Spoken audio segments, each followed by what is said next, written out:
অন্যান্য প্ৰান্তৰ লগতে শিৱসাগৰ জিলাতো গুণোৎসৱ অনুষ্ঠিত হৈ আছে আৰু আজি তৃতীয়টো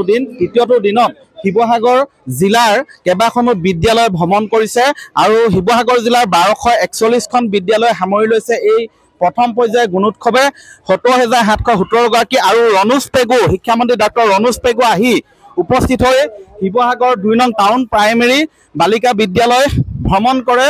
নিৰীক্ষণ কৰিছে পাতৰ সভাত অংশগ্ৰহণ কৰে মই তেওঁৰ ভাষ্য ল'ম গুণোৎসৱৰ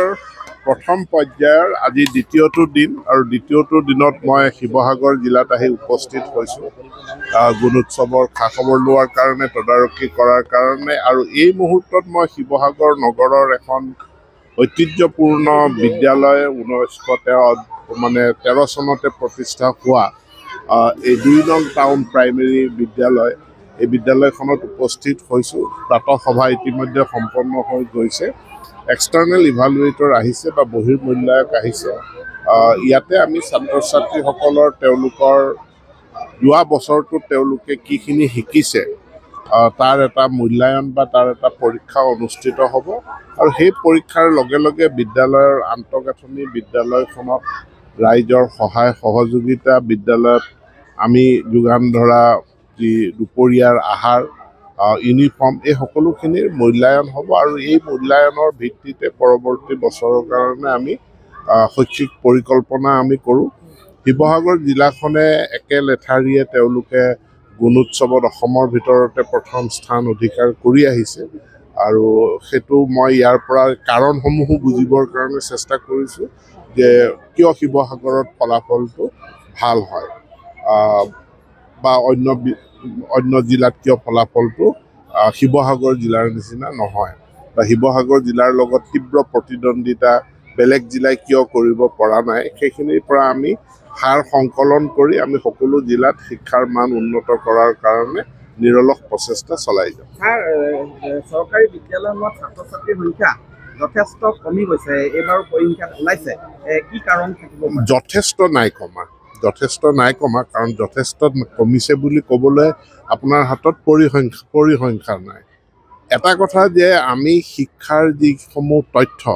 যে নাম ভৰ্তি কিমান ছাত্ৰ ছাত্ৰী আছে আগতে কি হয় যে এনৰোলমেণ্ট বহুত ষ্টুডেণ্ট এনৰোলমেণ্ট কৰি ৰাখে কিন্তু প্ৰকৃতাৰ্থত সিমান ছাত্ৰ ছাত্ৰী নাথাকে এইবাৰ সেইটো হোৱা নাই যোৱা আমাৰ প্ৰথম দিনাখন যি বহিৰ্মূল্যায়ন আছিলে এই বহিৰ্মূল্যায়নত এইবাৰ 96% যিটো স্বমূল্যায়ন আছিল তাত 96% ষ্টুডেণ্টে অংশগ্ৰহণ কৰিছে আৰু যোৱাকালি যি আমাৰ প্ৰথম দিনৰ বহিৰ্মূল্যায়ন আছিল অলমষ্ট 98% ষ্টুডেণ্টছ তেওঁলোক উপস্থিত আছে যিসকল আগৰ অনুপস্থিত ষ্টুডেণ্ট আমি এতিয়া তেওঁলোকক কাউণ্টত আমি লৈ অৰ্থাৎ এনৰোলমেণ্ট হৈ আছে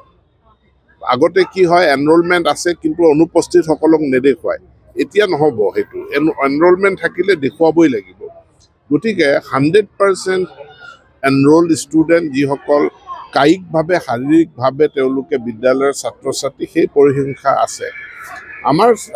ছাত্ৰ ছাত্ৰীৰ ড্ৰপ আউটৰ এটা সমস্যা আছে আমাৰ গ্ৰছ এনৰোলমেণ্ট ৰেচিঅ' ভাল কিন্তু আমাৰ ড্ৰপ আউট ৰেট বাগান অঞ্চল জনজাতীয় অঞ্চল বা চৰ অঞ্চলবিলাকত ড্ৰপ আউট ৰেটটো ভাল নগৰীয়া অঞ্চলবিলাক বা আধ্যবন্ত যি আমাৰ মূলসুঁতিৰ মানুহৰ অঞ্চল সেইবিলাক স্কুলত ছাত্ৰ ছাত্ৰীৰ সংখ্যা ক'ৰবাত অলপ কমিছে ইয়াৰ প্ৰধান কাৰণ হ'ল মানুহৰ যেতিয়া ইকনমিক আপলিফমেণ্ট হৈছে তেওঁ দুপইচা খৰচ কৰি প্ৰাইভেট মিডিয়াম স্কুল প্ৰাইভেট স্কুললৈ তেওঁলোক গৈছে ইয়াৰ অৰ্থ এইটো নহয় যে চৰকাৰী বিদ্যালয়বিলাকৰ শিক্ষাৰ মানটো নিম্নগামী হৈছে চৰকাৰী বিদ্যালয়ৰ শিক্ষাৰ মান ঊৰ্ধ্বগামীয়ে হৈ আছে এইখন শিৱসাগৰতে লক্ষীনাথ শিশু যি বিদ্যালয় আছে তাতে আপোনাৰ 500ৰ ওপৰত ছাত্ৰ ছাত্ৰী যাতে লাইন পাতি মানুহে নামভৰ্তি কৰে যোৱাকালি মই লখিমপুৰত আছিলোঁ তাতো এনেকুৱা প্ৰাথমিক বিদ্যালয় আছে য'ত হাজাৰৰ ওচৰা-ওচৰি ছাত্ৰ ছাত্ৰীয়ে অধ্যয়ন কৰে গতিকে চৰকাৰী বিদ্যালয়ত ছাত্ৰ ছাত্ৰীৰ সংখ্যা কমিছে এই তথ্যটো শুদ্ধ নহয় যিখিনি ড্ৰপ আউট হৈছে আনহাতে স্কুল চৰকাৰী বিদ্যালয় এৰিছে বা বিভিন্ন কাৰণত সেইখিনি ৰখাবলৈ কিবা ব্যৱস্থা কৰিব নিশ্চিতভাৱে যে আমি ড্ৰপ আউট হোৱাৰ কাৰণ কি এনেকুৱা এখন বাগান আছিল বাগানখনত এম ই স্কুল ওচৰত নাই হাইস্কুল ওচৰত নাই, বহু দূৰলৈ তেওঁলোক যাব লাগে। এতেকে তেওঁলোকে একাংশই স্কুল যোৱাটো বন্ধ কৰে। সেইকাৰণে 116খন চাহ বাগিচা আদৰ্শ বিদ্যালয় স্থাপন কৰা হ'ল আৰু 100খন চাহ বাগিচা আদৰ্শ বিদ্যালয় স্থাপন কৰা হৈছে। বহু আমাৰ গাঁও আছে য'ত ওচৰতে ME স্কুল নাই, সেইকাৰণে আমি LP স্কুল একোখনক ME-লে উন্নীত কৰিছোঁ, ME-ক হাইস্কুললৈ উন্নীত কৰিছোঁ বা হাইস্কুলক উচ্চতৰ মাধ্যমিক বিদ্যালয়লৈ উন্নীত কৰিছোঁ। নতুন বিদ্যালয় আমাৰ প্ৰয়োজন নাই, বিদ্যালয়খনৰ উন্নীতকৰণ, আপগ্ৰেডেশ্যন কৰা সেইটো গুৰুত্বপূৰ্ণ, আমি সেই কামটো কৰি আছোঁ। হয়, ইয়াৰ শিৱসাগৰত আজি এনেধৰণেই শিক্ষামন্ত্ৰী ডাক্তৰ ৰণোজ পেগু উপস্থিত হৈ তেওঁ নিৰীক্ষণ কৰিছে। আজি যিহেতু তৃতীয়টো দিন গুণোৎসৱৰ এয়া আৰু এই তৃতীয়টো দিনত শিৱসাগৰ মই দেখুৱাইছোঁ এইখন 2 নং টাউন প্ৰাইমেৰী বালিকা বিদ্যালয়, এই বিদ্যালয় ভ্ৰমণ কৰি প্ৰাতঃভ্ৰমণত অংশগ্ৰহণ কৰে আৰু ইয়াৰ পিছত তেওঁ আন কেইবাখনো বিদ্যালয়লৈ যাব। ইয়াত যিসকল ইয়াত বিদ্যালয়সমূহৰ পৰিদৰ্শক আছে, মই জানিব বিচাৰিম আজি কেইখন বিদ্যালয় ভ্ৰমণ কৰিব ইয়াত?